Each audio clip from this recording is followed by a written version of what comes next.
늘 그렇듯이 우리는 시장 상황에 대해서 조금 개략적으로 정리를 좀 해보도록 하겠습니다. 지금 시장 증시 또 암호화폐 이렇게 리스크 에셋 시장을 조금 억누르고 있는 거는 미국 경제 상황이 여전히 강력하다, 이런 상황들이 지금 계속해서 보여지고 있기 때문입니다. 이 데이터로 보여지고 있다는 게 무서운 거죠. 어, 지난달에 지난달이 아니죠. 지금이 2월이니까. 그러니까 1월 고용시장 상황이 굉장히 강력한 것으로 나타난 데 이어서 이번에는 PMI, 서비스 PMI, 제조업 PMI 모두 예측치를 상회하면서 경제 상황 좋은데? 이런 데이터로 지금 해석이 되고 있는 겁니다. 미국 연준이 1년 넘게 고강도 긴축을 정말 엄청 빡세게 진행을 했잖아요. 뭐 자이언트 스텝에 빅스텝에 이제사 0.25%포인트 금리 인상으로 좀 속도 조절이 된 건데, 그럼에도 불구하고 그렇게 강력하게 긴축 정책을 펼쳤는데도 불구하고 미국의 경제 성장세는 여전히 강력하다. 특히 서비스 PMI가 잘 나왔는데 이거는 사실 예측됐던 부분이라고 할 수도 있죠. 왜냐하면 코로나 팬데믹 완화 이후에 뭐 여행을 비롯해서 뭐 식당업 이런 서비스업에 대해서 다시금 사람들이 몰리고 장사가 되는, 돈이 굴러가기 시작하면서 이 서비스 PMI가 이전보다는 좀 나아질 가능성에 대해서 말들이 많았습니다. 그런데 실제로 이게 데이터로 짠 하고 공개가 되니까 제조업 PMI보다 훨씬 더 우세하게 아예 그냥 경기 화랑 50점이 50이 기준점이잖아요. 침체와 화랑의 기준점인데 딱 50.2로 데이터가 확인이 되면서 와, 빡세게 긴축을 해도 지금 이렇게 되는구나. 뭐 그런 뉘앙스와 메시지를 시장이 안겼습니다. 그래서 고강도 금리 인상에도 불구하고 미국 경제는 탄탄해. 그렇기 때문에 연준으로서는 인플레이션이 잡히지 않고 있기 때문에 추가적인 고강도 긴축 정책을 펼칠 수가 있을 거야. 뭐 이렇게 시장에는 악재성으로 지금 해석이 되고 있는 겁니다. 네, 오리지널 가그리님 어서 오세요. 왕언니님 오셨네요. 네, 어서들 오세요. 오늘 알람이 안 갔나요? 이상하네. 이 회원 전용으로 키면 지금까지는 알람이 잘 간다고 그랬는데 왜 그러는지 모르겠습니다. 그래서 이런저런 여파들로 인해서 뉴욕 증시가 압박을 받았고 2% 이상 3대 지수 모두 하락을 했어요. 제 기억에는 지금 2% 이상 다 빠진 게 12월 15일, 아마 이때쯤 이후로 지금 2달여 만에 처음입니다. 그리고 이번에 지금 S&P 500도 한 달 만에 4천선 붕괴됐고, 그러니까 1월까지 잘 나갔던 그런 흐름이 지금 막 어그러지고 있는 거예요. 이 연준의 긴축 강화 우려가 커지면서 그런 경계감이 지금 작용했다. 특히나 FOMC 회의록이 공개될 걸 앞두고 있고, 또 이제 이틀 뒤면 PCE 데이터가 또 나오기 때문에 시장으로서는 상당한 경계감을 보여주면서 투자 심리가 많이 억눌리는 모습, 악화된 모습을 지금 숫자로 확인을 해주고 있는 겁니다. 실제로 나온 거 보면 이게 서비스업 PMI를 보면 이전 수치가 46.8이고 47.2로 예측이 됐던 건데 50.5로 나왔단 말이에요. 제조업 PMI도 마찬가지로 46.9로 예상이 46.9였던 게 47.1로 예측이 됐었다가, 그런데 실제로는 47.8로 나와준 겁니다. 어쨌든 둘 다 예측치보다 상회를 냈고 제조업보다 서비스업 PMI가 확연하게 경기 활황으로 전환됐다라는 거를 숫자로 보여주기 때문에 여러모로 위험자산 시장에는 악재로 작용할 수 있는 그런 상황, 그런 상황이 지금 확인되고 있다라고 바라볼 수가 있습니다. 골드만삭스 같은 경우에는 최종금리 상단을 아예 5.5%로 전망을 했어요. 그러니까 3월과 5월, 6월 각각 0.25%포인트씩 3번 이렇게 인상을 해서 0.75%포인트가 인상이 되는 거죠. 지금 4.75니까는 5.5의 금리 상단이 맞춰질 것이다. 그리고 나서 금리 인상이 동결이 되고 하반기까지 계속 이제 연말까지 이어질 것이다, 이런 얘기를 하고 있는 겁니다. 사실 이런 거시경제 데이터가 연준을 백업하는 상황이 보여지기 전까지, 그러니까 CPI 발표가 나오기 전까지만 하더라도 뭐 한 3월, 5월 정도 제롬 파월 의장도 한 두어 번 정도 얘기를 했잖아요. 그런데 한두 번이 아니고 지금 두세 번으로 연준의 긴축이 조금 더 이루어질 가능성이 상당히 높아졌다라고 바라볼 수가 있습니다. 물론 이제 단기적으로는 시장의 악재, 압박 요인으로 작용할 수가 있는데, 사실 이제 그 이상으로 예를 들어 가지고 지금 경기 상황이 활황이고 굉장히 튼튼하고 인플레이션이 안 잡히고 있으니까 3월 FOMC에서 그냥 0.5%포인트 인상, 빅스텝 인상을 단행해야 된다. 이런 목소리도 나오고 있지만 사실 0.5가 인상이 되면 연준으로서는 그렇게 하고 싶을 거예요.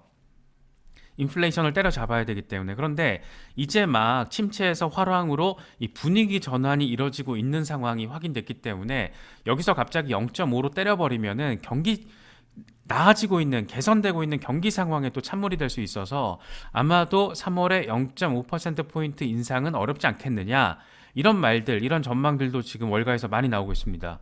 그래서 골드만삭스 같은 경우에는 그냥 딱 중립적인 수준으로 보입니다. 3월과 5월, 6월 세 번에 걸쳐서 각각 0.25%포인트 시장의 큰 부담을 주지 않으면서도 연준으로서는 인플레이션을 때려잡아야 한다라는 목표 아래에서 한 번 정도 더 추가적인 금리 인상을 단행하고 그렇게 5.5%로 금리 상단을 맞추고 이걸 가지고 연말까지 끌어가면서 이제 조금 연준으로서는 관망, 그러니까 1년 넘게 6월까지 인상을 하면 거의 1년 반 동안 때려잡은 건데 이 때려잡은 채찍의 효과가 어느 정도 시장에 먹히고 어느 정도 약발이 있는지를 관망하는 그런 타이밍으로, 그런 단계로 접어들게 되지 않을까.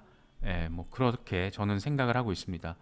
뭐 저뿐만이 아니고 저 같은 이제 일반인뿐만 아니고 경제 전문가라는 사람들도 거의 비슷한 취지의 말들을 많이 하고 있어요. 그래서 일단 한 번 정도 0.25%포인트 금리 인상이 추가로 더 이어지는 게 지금 시장이 우려하고 있는 고강도 추가적인 연준의 긴축 수단, 그게 되지 않을까, 저는 그렇게 생각을 하고 있습니다.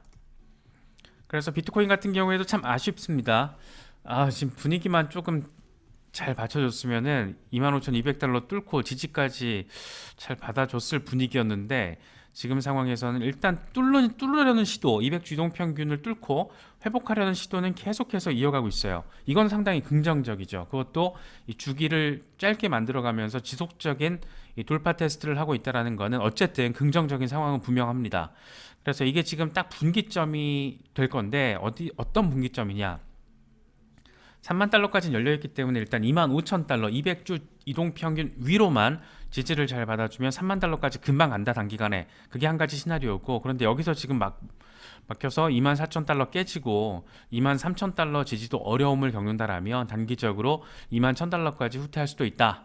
뭐 이런 얘기들 지금 나오고 있습니다. 사실 후자 같은 경우에는 저런 일이 벌어지지 않아야 하겠지만 지금 미국 거시경제 정책과 관련해서 여전히 우려점이 될 수 있는 변수가 남아 있기 때문에 그게 결정되지 않은 상황이기 때문에 우리로서는 조금 더 긴장을 하면서 시장을 바라봐야 되지 않을까, 그렇게 생각할 수 있는 부분이에요. 마이클 반대포페 같은 경우에는 이번 조정 진입 시점 고민하기에 좋은 기회가 될 거야. 지금 비트코인 완전 저렴하거든. 뭐 이렇게 말을 하면서도 또 다른 멘트도 남겨줬습니다. 나는 비트코인이 조금 더 빠져서 이 롱 포지션을 잡을 만할 때까지 기다릴 거야 라면서 지금 차트에 표시를 해놨거든요.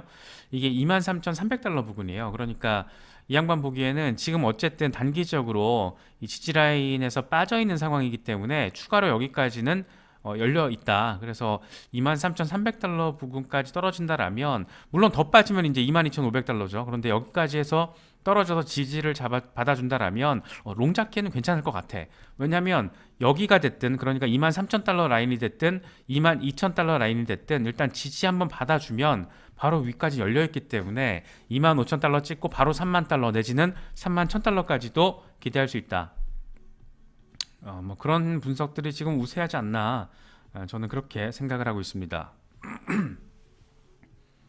마이크 맥클론, 블룸버그 인텔리전스의 시니어 전략가죠. 마이크 맥클론도 한마디를 했는데 비트코인 주봉 차트를 통해서는 지금 데드크로스가 나왔어.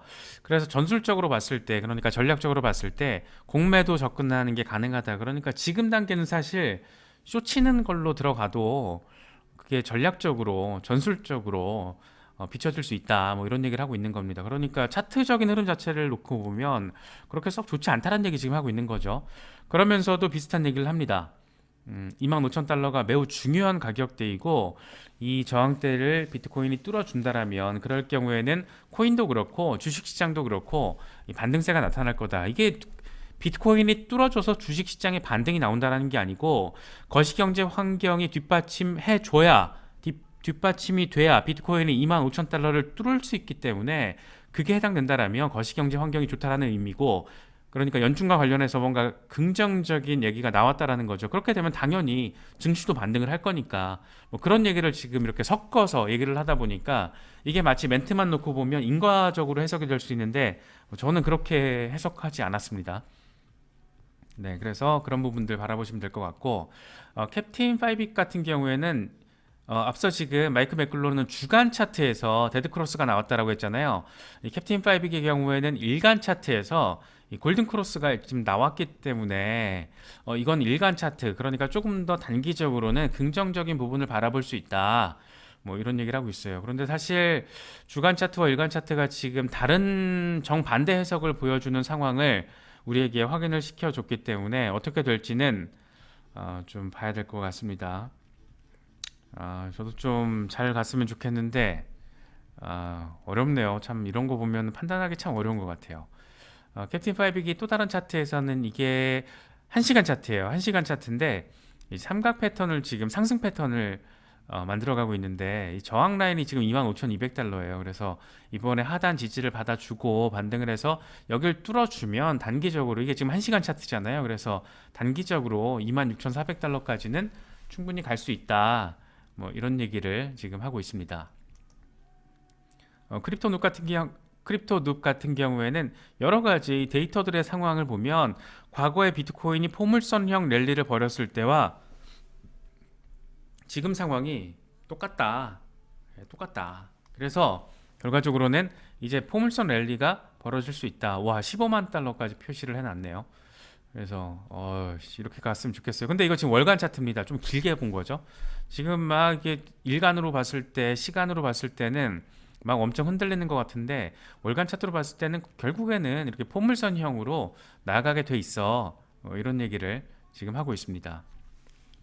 오한다의 수석 애널리스트 크레이그 얼란 같은 경우에는 이 중국 시장 얘기를 하고 있어요. 안 그래도 우리가 계속해서 지금 홍콩, 중국, 러시아 이런 진영에 대해서 이야기를 많이 하고 있잖아요. 특히 홍콩이 최근 적극적으로 크립토 친화적인 정책을 펼치고 있는 게 중국이 백업을 해주기 때문이다, 뭐 이런 분석들도 살펴보고 있고, 오늘도 같이 짚어볼 거예요. 그래서 중국의 상황을 놓고 크레이그 얼람이 이렇게 얘기를 합니다. 중국 경제가 회복이 되면서 암호화폐 시장 그리고 주식 시장이 상승할 것으로 전망이 된다. 무엇보다 중국 정부가 머지않아서 경기 부양책을 내놓을 가능성이 높다. 그렇기 때문에 시장에 어떤 긍정적인 시그널이 주입이 될 것이다, 뭐 이런 얘기를 하고 있습니다. 이건 뭐 어느 정도 그렇게 뭐 대단한 분석이나 전망은 아니고 누구나 할 수 있는 얘기인데, 우리가 충분히 기대해 볼 법한 그런 포인트가 아닌가 생각이 됩니다. 이 홍콩 재정국장 천마오보라는 사람이 종종 등장을 하는데, 이번에 이런 얘기를 했습니다. 디지털 홍콩 달러가 디지털 위환, 서로 이 국경 간 결제 테스트를 하고 있고 할 건데, 이 준비 작업을 계속해서 이어갈 것이다. 결국에는 이제 홍콩에서 발행하는 디지털 홍콩 달러와 디지털 위안이 서로 이 상호 운용성을 갖게 할 것이다, 뭐 이런 얘기를 하고 있는 거죠. 근데 디지털 홍콩 달러가 지금 뭐 어젠가요? 우재장이라는 사람이 그런 얘기를 했죠.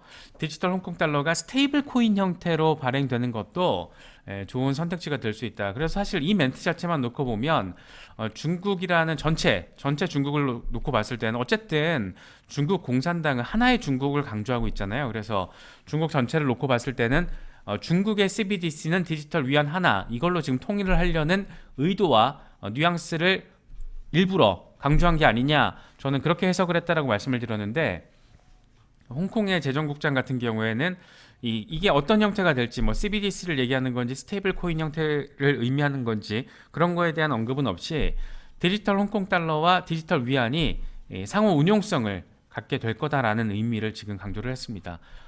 이게 뭐 중국 공산당 입장에서 바라는 방향과 결이 다를 수도 있겠지만, 어쨌든 지금 홍콩과 중국의 하나의 블록체인 기반의 금융 통합 시스템이 마련될 가능성이 한층 더 높아졌다, 뭐 이렇게도 해석할 여지가 지금 여기에는 담겨 있는 거겠죠. 그래서 되게 재밌는 상황이라고도 생각할 수 있을 것 같습니다.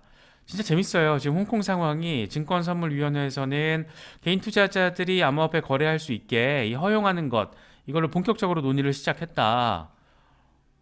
이렇게 되면 진짜 홍콩 가상자산 거래소에 뭐 비트코인, 이더리움 상장되는 거 시간 문제인데 이와 관련해서 블룸버그가 증선위 대변인이 비트코인이랑 이더리움 홍콩 가상자산 거래소 상장 가능성 있다라고 말했는데 이렇게 보도까지 해버렸어요. 굉장히 지금 현장에서는 뉘앙스가 강력하다라는 겁니다. 그래서 아예 블룸버그는 대놓고 이 홍콩 정부의 크립토 친화적인 정책은 그 배후에 중국 정부가 있다. 그래서 중국의 암호화폐 기업들을 이 홍콩에 자리 잡도록 하는 그런 환경을 조성하는 걸로도 바라볼 수가 있다. 이런 홍콩의 노력, 이런 시도에 대해서 중국 정부 역시 우호적인 태도를 보이고 있다라고 설명을 했습니다. 그러니까 여러 가지 상황들을 봤을 때 홍콩의 암호화폐 친화적인 행보, 그런데 이게 지금 엄청 속도감 있게 진행이 되고 있잖아요. 지금 당장 빠르면 올해 한 2분기에, 그러니까 상반기 안에 비트코인 현물 ETF가 홍콩에서 먼저 상장이 될 가능성, 뭐 이런 얘기까지 나오고 있으니까 지금 속도가 엄청 빠른 겁니다. 속도가 엄청 빨라서 이런 부분들도 중국의 어떤 지지가 없이는 가능하겠느냐, 불가능하다, 이런 얘기를 하고 있는 거예요. 뭐 우린 잘 알고 있죠. 그래서 홍콩을 중국 입장에서, 공산당 입장에서는 디지털 자산과 관련된 시험장으로 지금 활용하고 있는 것으로 충분히 해석을 할 수 있다, 뭐 이렇게 얘기를 하고 있는 겁니다.